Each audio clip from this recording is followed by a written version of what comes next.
I was woken by the cold. My back pressed against the cool earth Kong mat, and the wind pouring through the cracks in the window lattice carried the smell of coal smoke, as well as an indescribable scent belonging to the 1980s, mixed with firewood and soap. I opened my eyes abruptly and saw the dim yellow light bulb overhead, with a piece of red string tied to the pull cord. That was the first gift Graham bought for me at the Supply and Marketing Cooperative when I was 19. When I died, it was the winter of 1998, and I was 40. I died on a bench in the corridor of the military hospital, with no one by my side. The nurse said it was a heart attack, but I knew I had been drained dry. 15 years of marriage were like a rope tightening ever tighter, strangling the very essence of me away bit by bit. "Graham, are you back?" A woman's voice came from the next room, not mine. All the blood in my body rushed to my head. It was Lydia. I sat up abruptly. In the mirror at the head of the bed, a face young and unfamiliar was reflected, 19 years old, features not yet fully formed, bearing the clean, unweathered look unique to that age. I reached out to touch my face, then touched the scar on my wrist, the one left from when I broke my wrist in my past life. Right now, it was smooth and new. I really was back. Back to 1985, back to 3 months before Graham and I got married. The voices from the next room continued. I put on my coat and walked out, only to run into Graham standing in the courtyard. He was wearing an old military uniform without collar tabs, his features sharp, his posture ramrod straight, the kind of striking good looks that one remembers at a glance. He was 24, the youngest battalion commander in this military compound, and everyone had high hopes for his future. Standing at the gate was Lydia, dressed in a pale white dacron shirt, her hair braided in 2 black pigtails, holding a mesh bag full of green apples. "Graham, my mom asked me to bring these for you. She said you like sour ones." The tips of Graham's ears turned slightly red. It was just that fleeting moment that caused the scene from the winter I died to come crashing back into my mind. That year, I waited in the hospital corridor, waiting for someone to come and sign the consent form for my surgery. I called him, and he said he was in a meeting. I called the troop, and the secretary said the chief had gone to visit Lydia's mother. Lydia's mother was in poor health, and he went to visit her every year. It was a matter of sentiment, as he had explained to me many times. Yet on the day I had surgery for my uterine fibroids, he didn't show up. It was the head nurse who helped me press my fingerprint when she saw I was alone. When I woke up after the surgery, he was sitting by the bedside, peeling an apple in his hand, peeling it very carefully, round and round, as if he were trying to carve the apple into a flower. He said, "Lydia called and said her mother is quite serious this time, so I need to go over and take a look. Don't overthink it. Don't overthink it." For my whole life, I haven't overthought it for 15 years. Over those 15 years, I lost count of how many times he brought up at the dinner table how hard Lydia had it as a little girl, and lost count of how many times he compared me to her. She played the piano beautifully, she had lovely handwriting, she spoke with grace, she was sensible. I went from a smiling, lively song and dance ensemble soldier to a military spouse who was careful even about raising her voice. I thought that as long as I was good enough, patient enough, sensible enough, one day he would truly see me. But it wasn't until the day I died that I understood, some spaces in a person's heart are reserved from the start, there is no room for those who come later. I don't hate Lydia. In my past life, I did, I hated her enough to grit my teeth to dust in the hospital ward. But standing here in this courtyard again, watching the kind of understanding between them that has been steeped in time and habit, I suddenly sobered up. This isn't anyone's fault, I simply sat down at the wrong card table from the very beginning. Graham turned his head and saw me, a flicker of unease flashing in his eyes, as if he had been caught red-handed, but he quickly resumed that polite smile. "Serena, you're awake? Why didn't you sleep a little longer?" "Serena, that is my name in this life."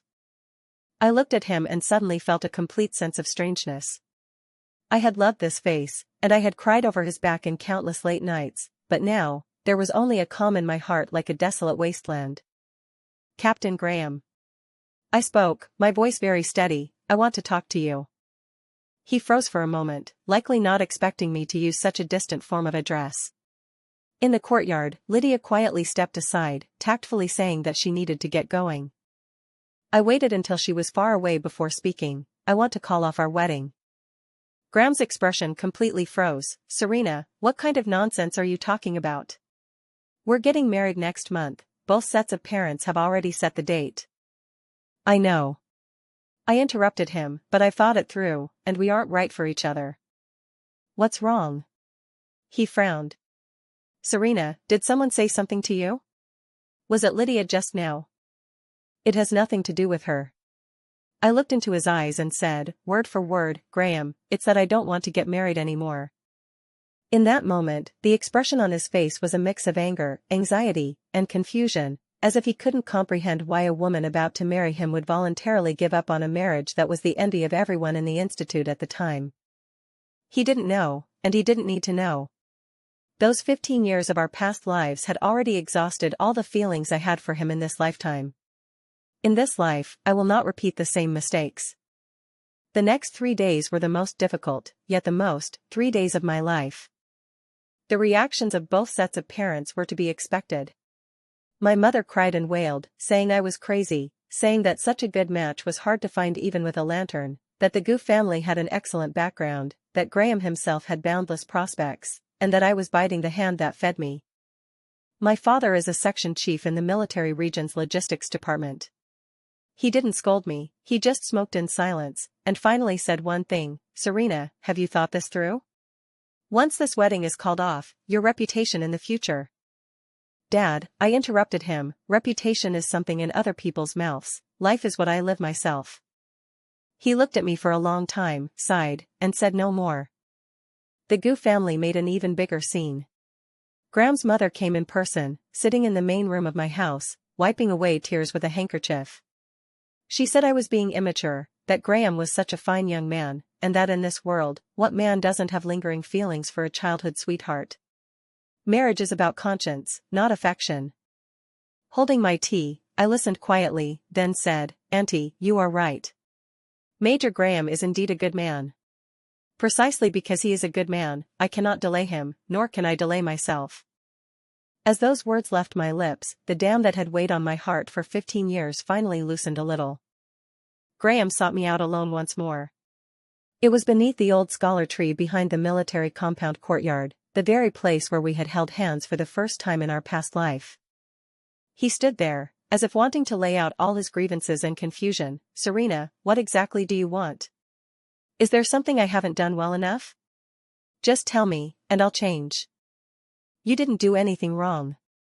I spoke the truth. The Graham of our past life was always seen by others as a decent, self-disciplined, and career-driven good cadre. He wasn't abusive, he didn't cheat, and he had no overt faults.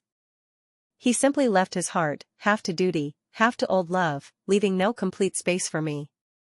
This kind of harm was chronic, invisible, and indefinable to others. It was a loneliness I chewed over alone in the dead of night for 15 years. Then why did you? Captain Graham, I interrupted him, my voice soft but firm, some relationships don't fall apart because anyone did anything wrong. I realized for myself that I want someone who puts me first, not someone who always keeps a place in their heart for someone else. It's not your fault, nor is it mine, it's just that we were never meant to be together. He stood there in silence for a long time. The setting sun stretched his shadow long, and in that moment, I felt a fleeting sense of pity. He truly didn't understand, he thought he had already been good enough. The wedding was ultimately called off. Gossip spread throughout the courtyard, saying that the Shin girl was picky, that Serena was out of her mind for giving up the position of commander's wife, and perhaps there was something wrong with that girl's character. My mother was so angry she didn't leave the house for days, yet amidst these rumors, I felt a long-lost sense of relief for the first time. I knew this was just the beginning. The days ahead were what I had to fight for myself. After calling off the wedding, I didn't return to the art troupe to continue being the Shin family girl that everyone praised yet felt free to judge. I made a decision that no one expected. I applied for the directing and screenwriting training program at the military region art troupe. In my past life, I was a soloist in the art troupe. I had a good voice and was pretty, the kind of decorative vase who was fawned over on stage but never held any real power. Important programs and opportunities in the troupe never came my way, as I had no background and didn't know how to hustle. I sang Azaleas and embroidering the red flag for over a decade, singing until my voice was hoarse, yet I never managed to get rated as a first-class actor. It wasn't until I married Graham that I managed to secure the empty title of deputy regiment level, relying on my identity as the regiment commander's wife. In this lifetime, I will not rely on anyone else's status. The directing and screenwriting training program recruited only 8 people in total, and the competition was fierce. Many were seasoned veterans with more seniority in the troop. On the day I signed up, troop leader Quentin looked at my application and raised an eyebrow. "Serena, you have such a great voice, why on earth do you want to study directing? Directing is a thankless job, it's exhausting and you don't get famous. Have you thought this through?"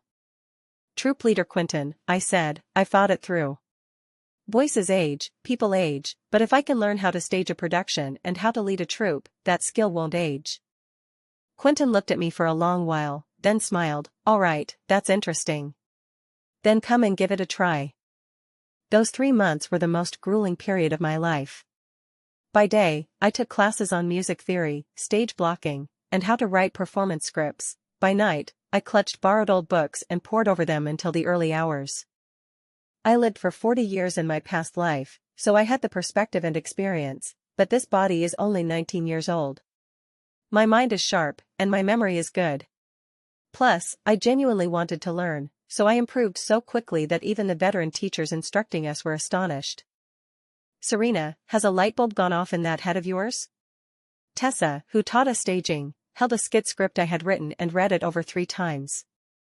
"The way you delivered that punchline, your timing was even more precise than mine was back in the day."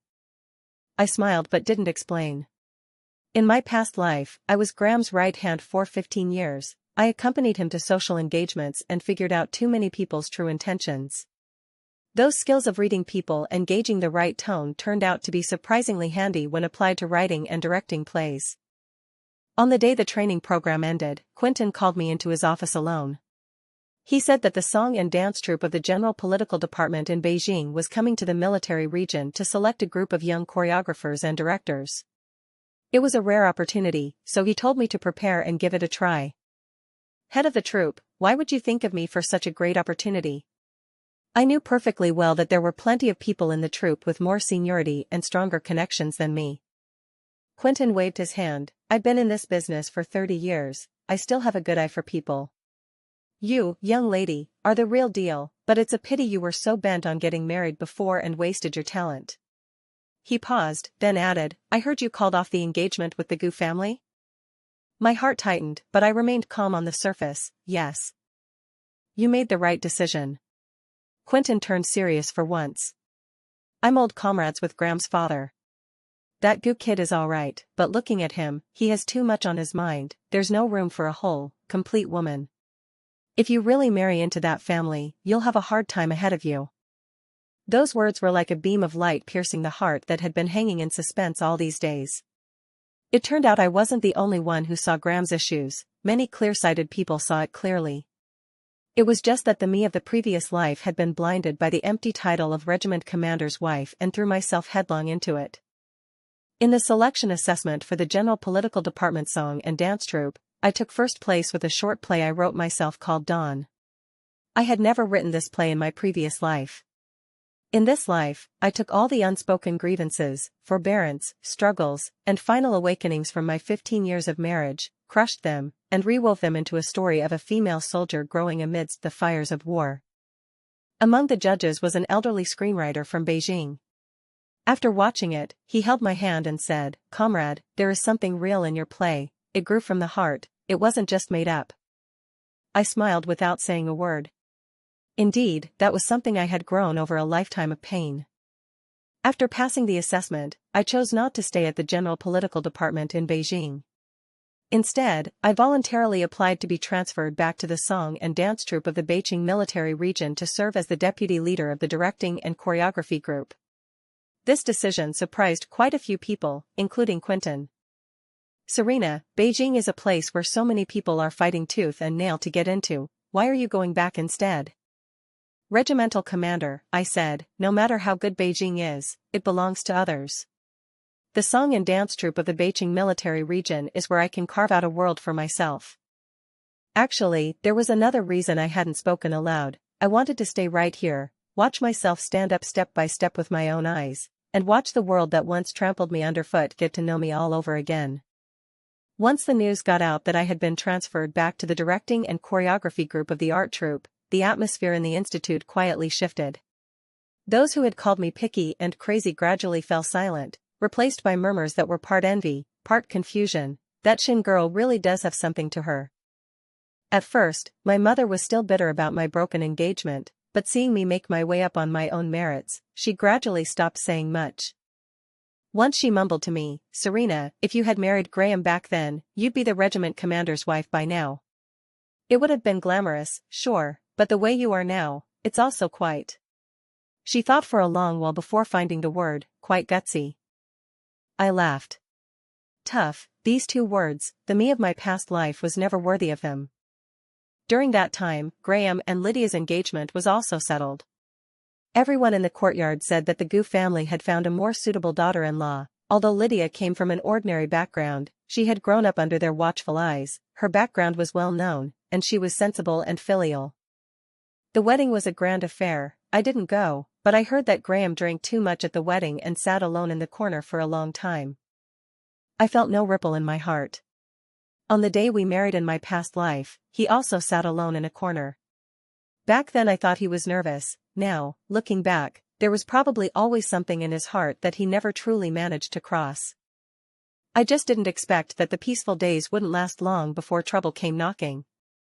6 months after Graham and Lydia got married, he was promoted to commander of a regiment in the military region, the fastest promotion among his cohort. As for me, having won first prize at the military region cultural performance with 2 consecutive original skits, I secured my footing in the art troupe and was exceptionally promoted to leader of the directing and scripting group. By rights, these should have been 2 separate life paths, but the military district compound was only so big, and we were bound to run into each other. Moreover, after Graham became regiment commander, the military region's publicity department arranged for the art troupe to prepare a special condolence performance for his regiment. As the leader of the directing and scripting group, it was inevitable that I would have to deal with him. At the first preparatory meeting, Graham walked into the conference room, saw me, and paused in his steps. It had been over half a year since we last met, and he carried himself with a steadier, more composed air, while the collar insignia on his shoulders shone even brighter than before. He addressed me, "Team Leader Serena." I nodded, "Captain Graham." The meeting went very smoothly. The proposal I presented was professional and detailed, so much so that even the veteran staff member from the propaganda department couldn't find any fault with it. After the meeting adjourned, Graham stayed behind, wanting to have a few words with me, but I made the excuse of having something to do and hurried away. I wasn't avoiding him, I just knew clearly that there was no need for us to say another word to each other. But Lydia didn't see it that way. By the 3rd week of performance preparations, Lydia suddenly showed up at the art troupe.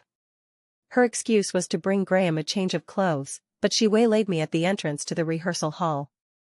She was wearing a brand new Dacron dress, carrying herself like the regiment commander's wife, yet her smile held a faint, scrutinizing air. "Team Leader Serena, long time no see." "Comrade Lydia." I responded politely. "I heard that you handled this exclusive session all on your own, Team Leader Serena?" Her tone revealed no emotion. "Graham mentioned you to me, he said you're quite capable now." I sneered internally.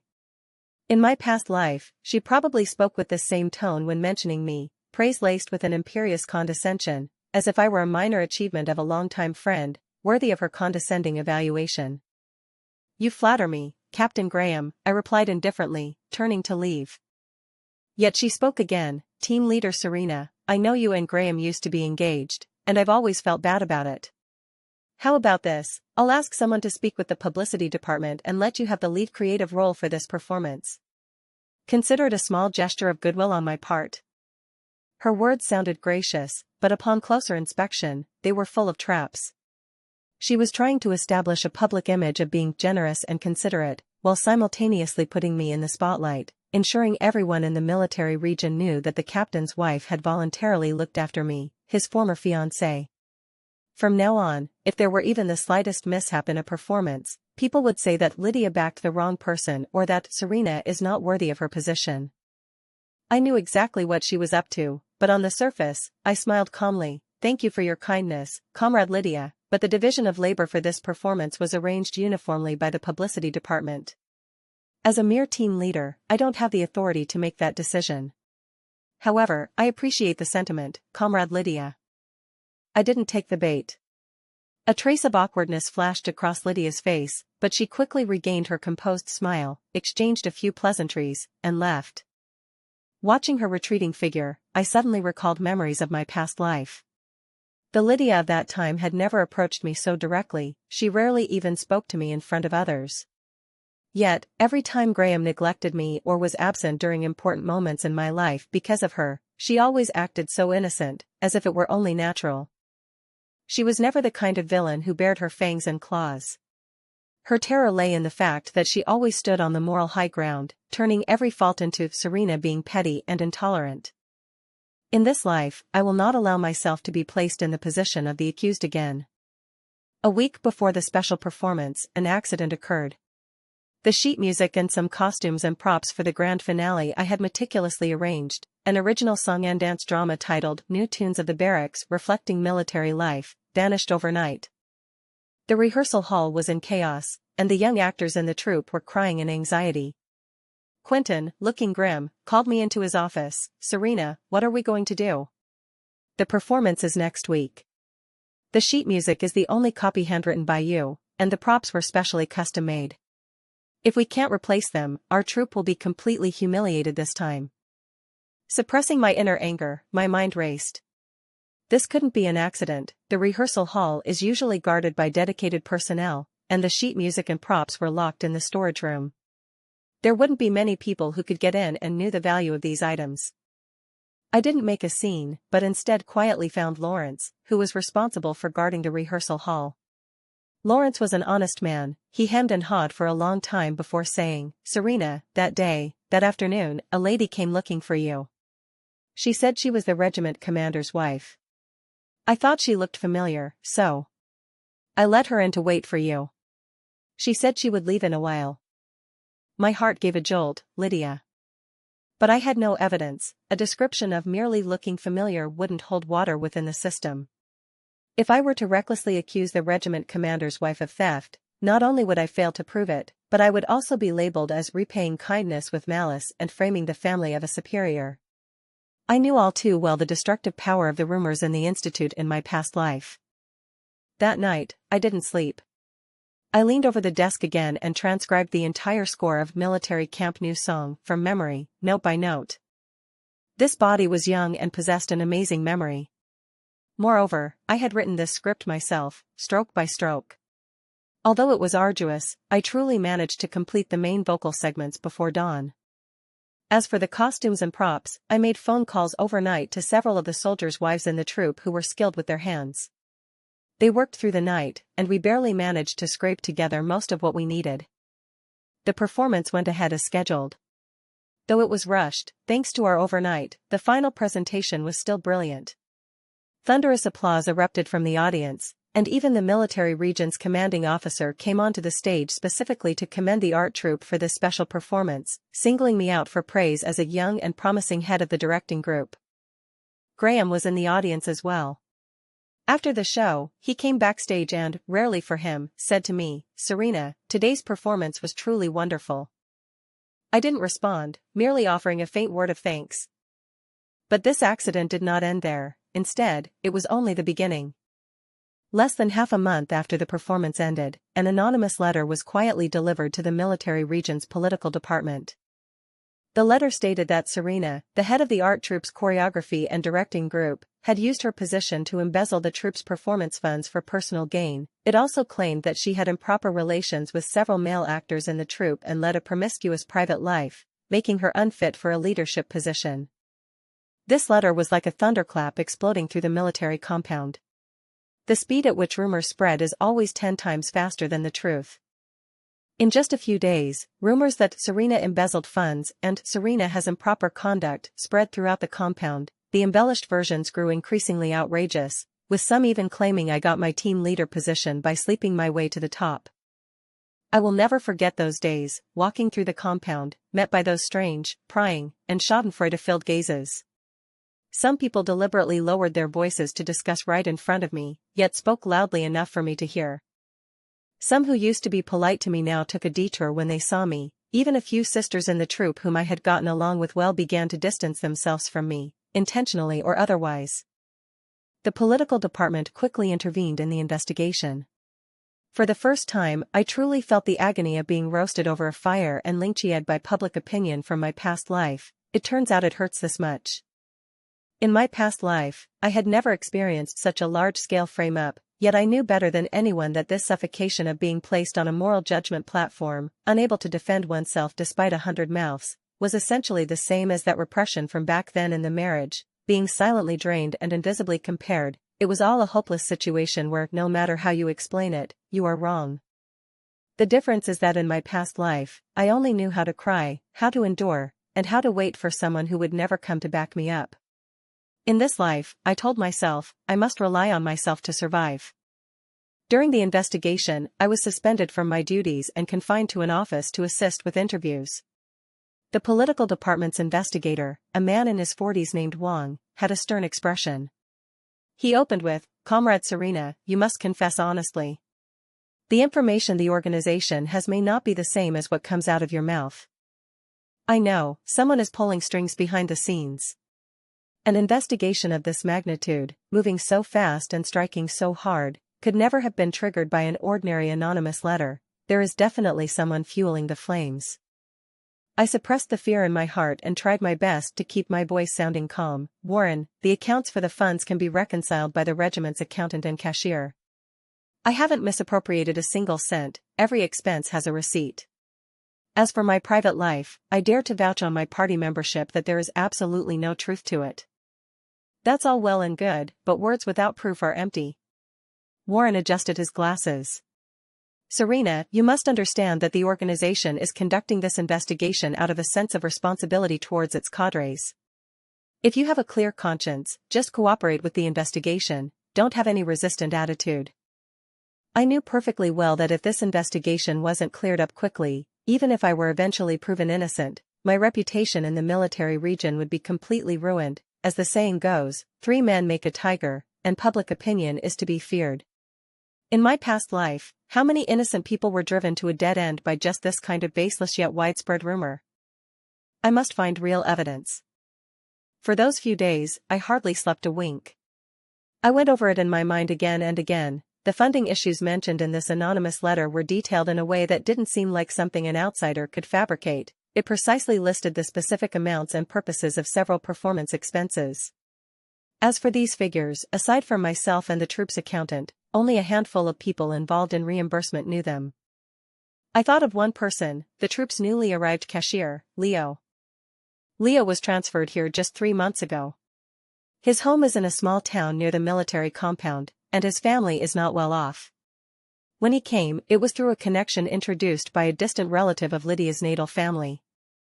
I pulled up the reimbursement records for the team over the past 6 months and discovered that for every expense that passed through Leo's hands, he had quietly altered the small change after the decimal point. Although the individual amounts were not large, they added up to exactly match the embezzlement figure mentioned in the whistleblower letter. This was a deliberate setup, small-scale misappropriation to falsify the accounts, followed by framing me, the team leader. I didn't alert him but quietly sought out an old comrade who had served with Leo and now works as a staff officer in the logistics department, probing for information indirectly. That was when I learned that Leo's finances had suddenly become much more relaxed in recent months. He even had someone build a new house for his family, yet he hemmed and hawed and couldn't clearly explain the source of the money.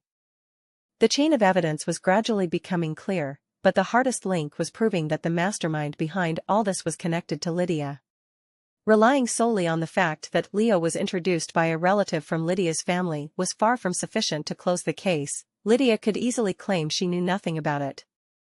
Just when I was at my wit's end, an unexpected turning point appeared. Lawrence from the rehearsal hall, the elderly man who had familiarly seen Lydia going in and out of the storage room, approached me on his own initiative. He was getting on in years and had been an honest man for decades. Perhaps his conscience was troubling him, for he said to me, trembling, "Serena, that day when the troop leader's wife came, I felt something was off, so I secretly lingered at the door for a while. Later I saw her slip something into her pocket. It looked like a small notebook. A small notebook. My heart stirred. Could it be that on the day the sheet music and props were stolen, Lydia didn't just take the props, but something else as well? I immediately asked someone to check the troops' records of supplies entering and leaving for that period, and I also found the other administrator who was responsible for logging entries that day. After much trouble, I finally clarified the matter. That small notebook was a spare register from the troops' finance office, recording the original transaction details of all funds from the past 6 months. Once this ledger failed to match the fake accounts Leo had prepared, it would be ironclad evidence. But this original register is now in Lydia's hands, and there is no way I can get it. Late at night, in the quiet of the dormitory, I sat alone, thinking of my past self, cowardly, only waiting and enduring. In this life, I will no longer be the one who can only passively take a beating. I made a bold decision, to confront Graham directly. Not to ask for his help, but to make him see, with his own eyes, exactly what his righteous wife has done. I arranged to meet Graham in a small reception room at the military district guest house, without alerting anyone. When he arrived, his face carried a trace of doubt and restrained concern. Presumably, he had heard some of the rumors circulating recently. "Serena, what did you want to see me about?" I didn't beat around the bush. I laid all the clues I'd uncovered during this time directly on the table: the altered figures in Leo's accounts, the details of his sudden improvement in financial circumstances, and what Lawrence saw about Lydia taking the register.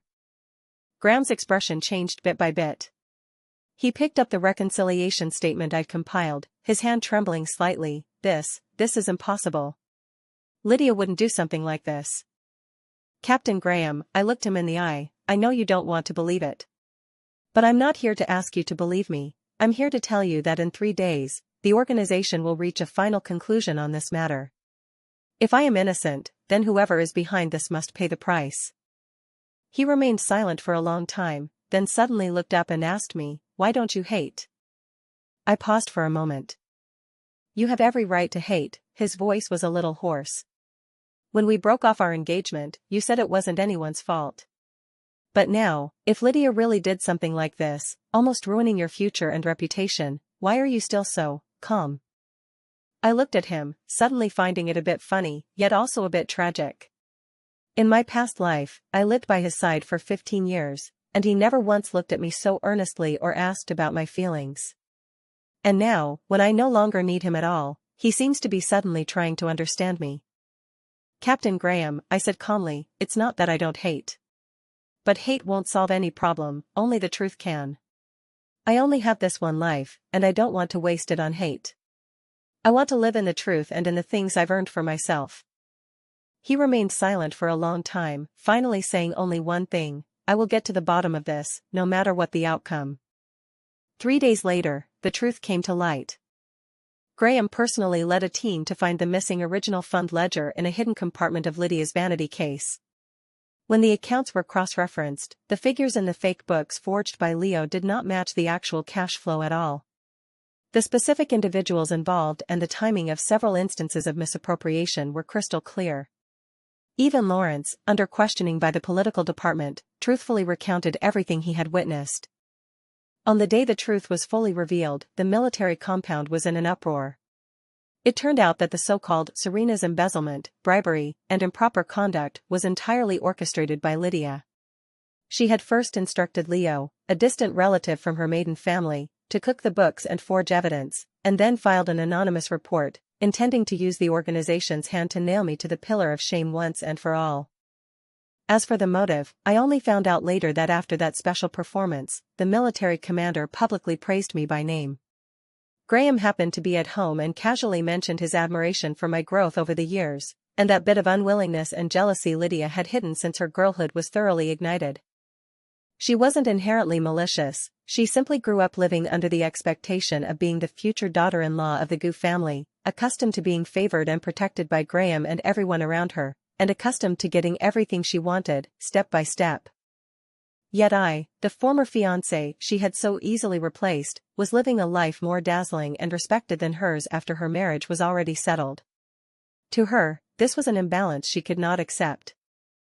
She probably never understood until the very end that the persona of the perfect daughter-in-law and considerate wife she painstakingly maintained was precisely the last straw that crushed her in this life, precisely because she cared too much about maintaining this image that she resorted to such insidious means, wanting to eliminate this threat with a single, fatal blow. The political department fully restored my reputation and even publicly clarified the matter and apologized at a regiment-wide assembly. As for Lydia, her actions of fabricating evidence and making false accusations not only ruined her own reputation but also implicated Graham's career. Such a mistake committed by a regiment commander's family member meant that although Graham himself bore no direct responsibility, he received a disciplinary sanction in the year-end assessment, and his promotion, which had been considered a sure thing, went down the drain. Lydia's family also suffered a loss of face in the military district compound as a result. Her father, originally a director in the logistics department, was demoted and transferred due to this incident. That once universally praised commander's wife became overnight a laughingstock shunned by everyone in the compound. I did not kick a person when they were down. On the day the truth came to light, I simply returned calmly to my rehearsal hall to continue my unfinished work. After the truth was fully brought to light, Graham came to see me many times. The first time, he stood at the door of the rehearsal hall, holding a stack of papers in his hand, copies of all the investigation materials regarding this matter that he had reorganized, and wanted to hand them to me personally. "Serena, I wronged you in this matter. All these years, I never really saw many things clearly." I took the materials, thanked him, and didn't say much else. The second time was on a snowy night. He had drunk quite a bit and stood downstairs at my dormitory, as if finally mustering the courage to pour out words that had been pressed at the bottom of his heart for many years. "Serena, I've thought a lot during this time. All these years, I always felt that my feelings for Lydia were a responsibility, a bond from childhood to adulthood, without anything else mixed in. But this incident made me realize that I never truly put you in the place you deserved, whether it was the engagement back then or all these years, in my heart. I seem to have habitually placed her ahead of you." Snowflakes fell on his shoulders, and his voice carried a belated remorse. "Serena, is there any chance for us to start over?" I looked at him, thinking of those 15 years in my past life, thinking of how in countless late nights I had longed to hear him say such words. Yet now, when these words were truly spoken, there was no ripple in my heart, only a calmness like settled dust. "Captain Graham," I said softly, "thank you for understanding these principles. But these realizations have come too late. Serena, I know I wasn't good enough, but I truly—" "Graham," I interrupted him, addressing him by his name for the first time, without any title, "you need to understand one thing. Feelings are not something that can be reignited just by understanding the logic behind them. I don't hate you, nor do I blame you. Your past hesitation, the old feelings in your heart, perhaps they all had their own reasons, I won't judge. But my life now no longer needs a marriage to prove anything. I have my own squad, I have my own path to walk, and I am doing well, truly well." He stood in the snow, silent for a long time, until finally he cast a deep look at me, turned around, and left. That was the last time we spoke alone. Later, I heard that he had voluntarily requested a transfer from the Northern City Military Command to a remote unit on the northwestern frontier, where he remained for many years. I also heard that his marriage with Lydia gradually became a shell of its existence after this turmoil, ending in divorce a few years later. Lydia remarried and moved away with their daughter. It is said that her life was not going well. The once proud regimental commander's wife lived out her later years as a melancholy, ordinary woman. I did not seek to learn more, nor did I feel any sense of satisfaction from it. That kind of desire for victory, which consumes half a lifetime of others yet still fails to fill one's own emptiness, had long since been exhausted during the long marriage of my previous life. I devoted all my heart and energy to the career I loved. Starting as the leader of the directing and choreography group in the art troupe, I worked my way up step by step, planning and choreographing over a dozen literary and artistic works that reflected military life and were deeply loved by officers, soldiers, and their families. One of them, a play titled Dawn, was later transferred to Beijing and won a major award at the National Military Literary and Art Performance, and was even adapted into a movie. I grew from an obscure candidate for military family member status into a prominent name throughout the military region, and later throughout the entire military literary and art system.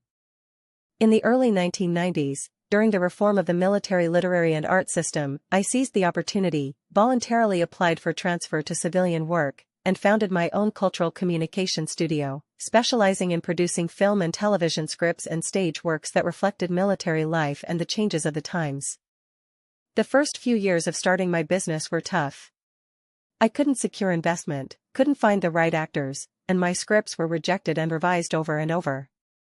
I often stayed up alone until the early hours of the morning, staring blankly at the mountain of manuscript paper. But whenever I thought of my past self, who had exhausted herself in a marriage without even the strength to struggle, I felt that the hardships I faced now were nothing at all.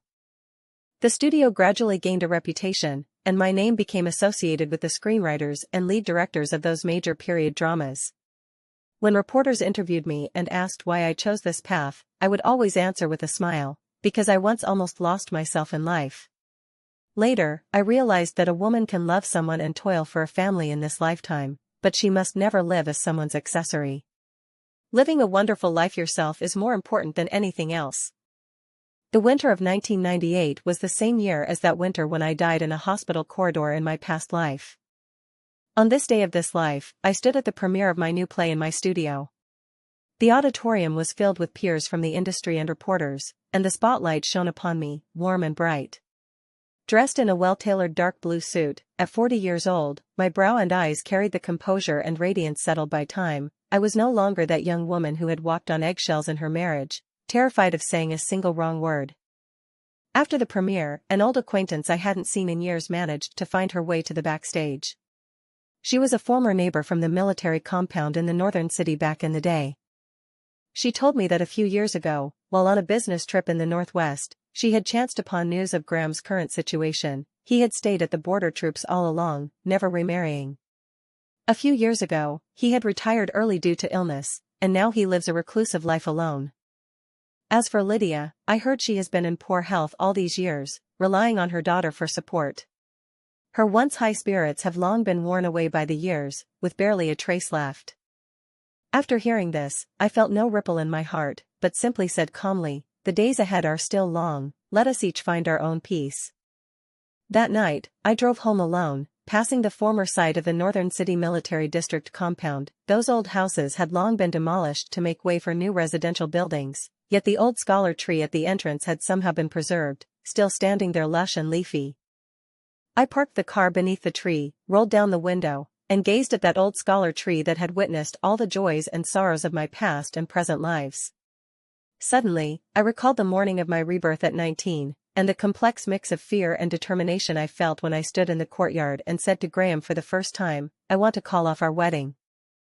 It turns out that a person's true awakening lies not in the gratification derived from revenge, but in finally realizing, leaving a relationship that isn't worth it is not a loss, but rather giving oneself a chance to embark on life anew.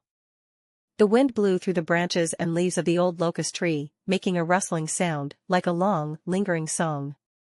I rolled up the car window, restarted the engine, and drove toward my own path ahead, growing ever broader. Those chasms I once thought I could not cross, those nights I once thought would never end, turns out they were merely the necessary steps for me to meet a better version of myself. With a long song, I look back no more. The mountains are high and the waters are long. For the rest of my life, I shall ferry myself across.